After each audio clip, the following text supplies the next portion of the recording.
Okay, in this video I'm going to go over some Subtool Master and Transpose Master and using both of these plugins to create multiple poses for our character. So I'm going to go ahead and load my demo soldier that we have here. Drag him onto the canvas. Make sure you put him in edit mode. Okay, the shortcut to that again is T. So we're going to create multiple poses for this character.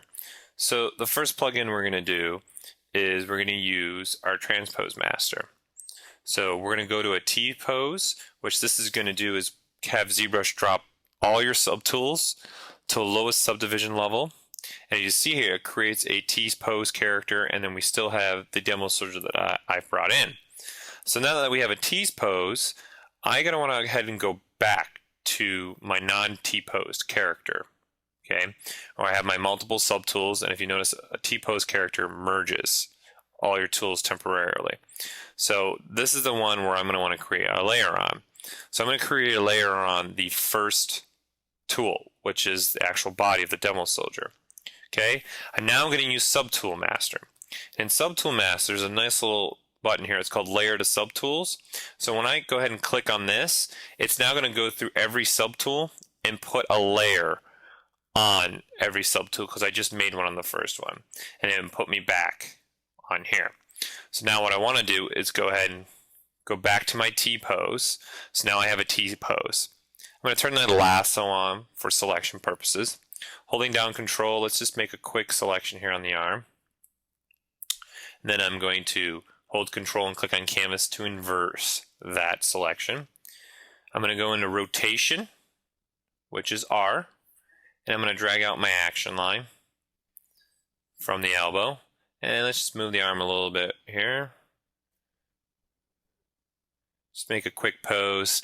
Not looking for anything really fantastic here. Just making a quick pose for demo purposes. Okay, so now that I got him posed, I got that arm moved, I'm going to go back to my Transpose Master, and I want to put him back from the T-pose back into subdivision. So now ZBrush is going to go through the subtools and pose the character. But if you remember, we created some layers using Subtool Master. So now all the movement that I just made is now on a layer. So I open my layer palette. If I turn this off, his arm's snapping back.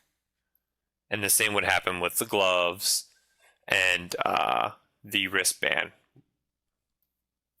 Okay, so I want to go ahead and turn all my layers off now.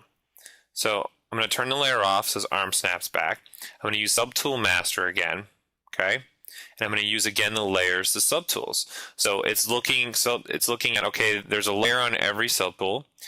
The top one has the layer off. So now the Subtool Master will go through and turn all the other layers off for me. So you see what we get back is our pose. Okay, so I can go back to my T-pose and keep posing off this, or what if I want to do some other movement with this arm?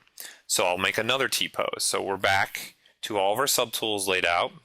We have all the layers are off, and we're back to our regular mesh. Now I want to make another T-pose. So you see here, ZBrush is making another T-pose here. This was the original one we made with the arm movement, and now I have this one with no arm movement. So I can grab this same arm now, okay, and make different poses. But what we want to do first is go back to the unposed character. We're going to use Subtool Master again with creating another layer. So what we're going to want to do is create a new layer, which we just did on our character. We're going to want to go to Subtool Master, and again, go ahead and click on the layer to subtools. So you see the wrist band and the glove was out, but now that we're using Subtool Master, it's going to put it back into the posed view, because now we created a new layer. So if you remember now, with this layer, the arm's going to move, and this layer, the arm's not moving. So let's go back to our pose, and now let's make this have a different movement. So let's pose him real quick. Let's have the arm go this way instead. Again, I'm not trying to be perfect here with the pose. I'm just trying to, for demo purposes, give you guys an idea of how powerful this can be to pose multiple poses on a character. So let's go ahead and let's move this arm too. Just put a subtle movement there.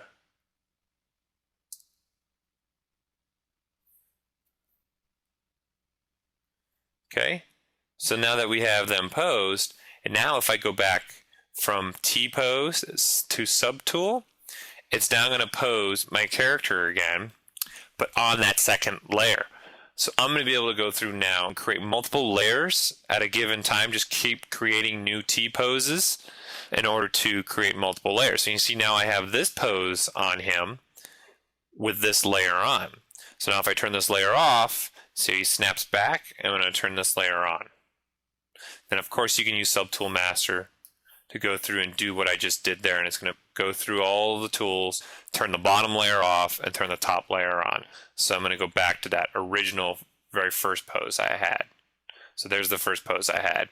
If I want to go back to the second one I just did, turn this one off, turn this one on, and then go ahead and use Subtool Master, layer subtools. Because now what Subtool Master is going to do is duplicate the layer process for every subtool that I just did on that first subtool.